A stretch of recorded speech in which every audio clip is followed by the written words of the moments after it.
जय हिंद। मेरा नाम है रवि। आपका स्वागत करता हूं अर्थवर्धन चैनल में। म्यूचुअल फंड के प्लेग्राउंड के अंदर अब और एक नया प्लेयर ऐड हो चुका है जो कि है श्रीराम म्यूचुअल फंड। इसने सबसे पहला अपना एक फंड लॉन्च किया है जो कि है Shriram multi asset allocation fund. ये एनएफओ 18 अगस्त को ओपन हो जाएगा और 1 सितंबर को क्लोज हो जाएगा। ये फंड सबके लिए है। अगर आपको भी इस फंड के अंदर इन्वेस्टमेंट करना स्टार्ट करना है तो डिस्क्रिप्शन में मैंने एक लिंक दिया हुआ है, वहां से आप अपना इन्वेस्टमेंट करना स्टार्ट कर सकते हैं। अलग अलग टाइम फ्रेम के अंदर आपके अलग अलग गोल्स हो सकते हैं, लेकिन आपने ये भी महसूस किया होगा कि मार्केट बहुत ही वॉलेटाइल रहता है। तो अब हमको करना क्या चाहिए? अलग अलग समय पर आपके अलग अलग गोल्स हो सकते हैं।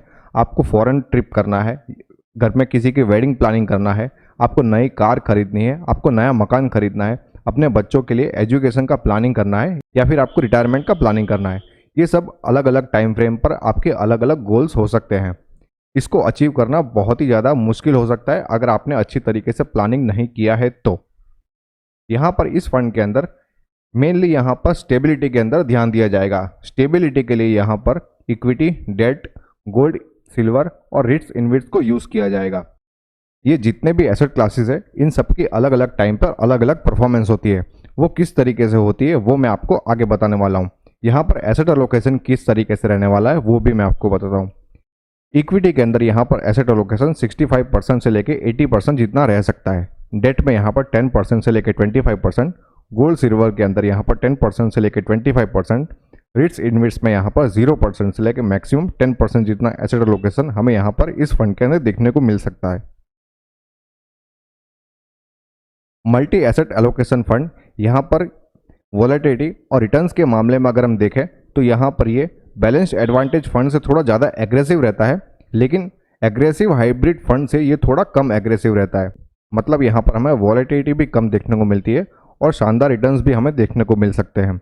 यहाँ पर फंड का मेनली फोकस होता है स्टेबिलिटी के साथ में अच्छा रिटर्न्स।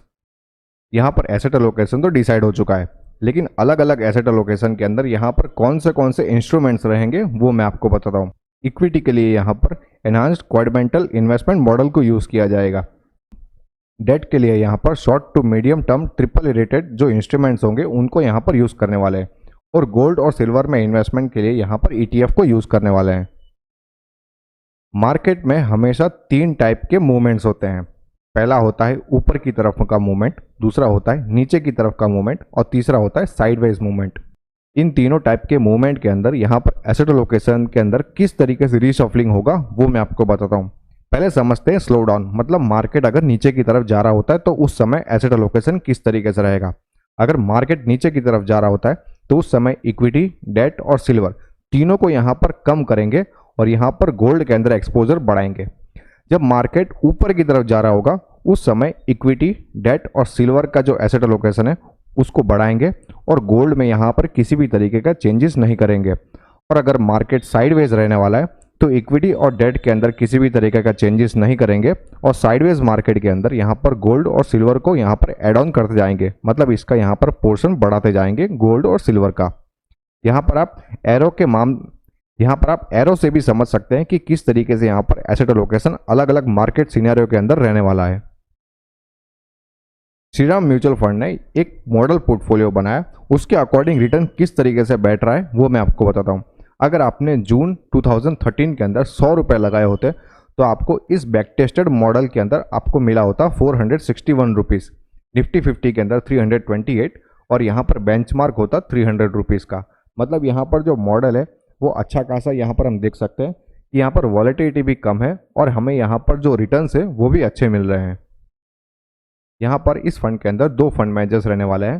पहले हैं मिस्टर दीपक रामाराजू, जिनको 17 साल से भी ज़्यादा का एक्सपीरियंस है।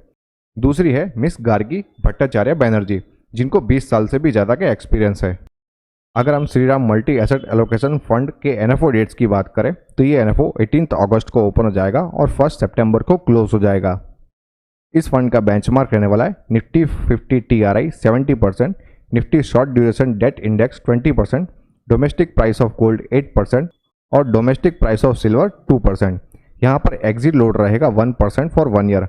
मतलब अगर आप अपने पैसों को 1 साल के बाद रिडीम करते हो तो आपको किसी भी तरीके का एग्जिट लोड नहीं लगेगा, लेकिन अगर आप अपने पैसों को विद इन 1 ईयर रिडीम करते हो तो आपको 1% जितना एग्जिट लोड लगने वाला है।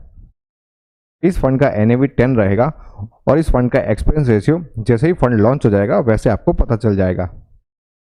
ये एक ओपन एंडेड कैटेगरी का फंड रहने वाला है, मतलब आप इस फंड के अंदर कभी भी अपने पैसों को इन्वेस्ट कर सकते हो और कभी भी अपने पैसों को रिडीम कर सकते हो। ये रेगुलर और डायरेक्ट दोनों ही मोड में अवेलेबल रहेगा। इसमें ग्रोथ और डिविडेंड दोनों ऑप्शंस देखने को मिलेंगे।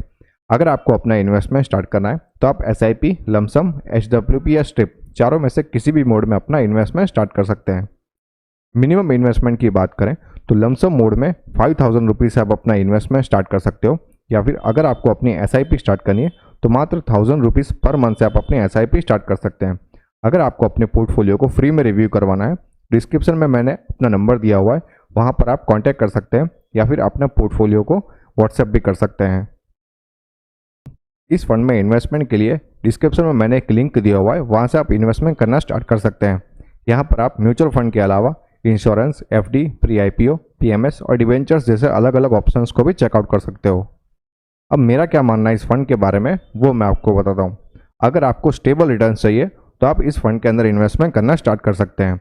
ये फंड सबके लिए बना हुआ है, लेकिन आपको एक बात यहाँ पर ध्यान में रखनी पड़ेगी कि आपको लॉन्ग टर्म का होराइजन ही लेके चलना पड़ेगा।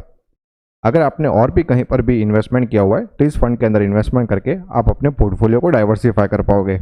ये फंड शॉर्ट टर्म के लिए बिल्कुल भी नहीं है। अगर आपको इन्वेस्टमेंट के रिगार्डिंग किसी भी तरीके के क्वेश्चन है तो आप हमें टेलीग्राम, ट्विटर और इंस्टाग्राम पर फॉलो करके अपने क्वेश्चंस को पूछ सकते हैं। होप ये वीडियो आपको पसंद आया होगा। अगर ये वीडियो आपको अच्छा लगा तो लाइक करो, शेयर करो और सब्सक्राइब करो। Thank you.